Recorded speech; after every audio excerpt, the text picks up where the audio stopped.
Chapter 4 is focused on epistemology.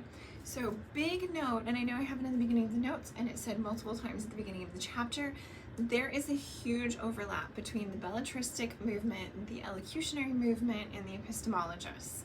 The other big thing that we see going on at this time period is we've got people who are trying to understand the mind.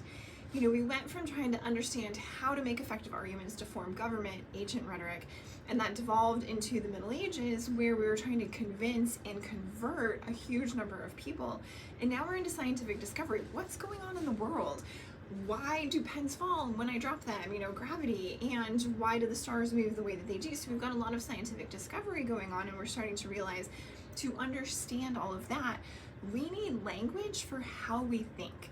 And that's where rhetoric comes back really, really strongly with epistemology. It becomes a way, although it's a whole series of branches, a way to understand how we think.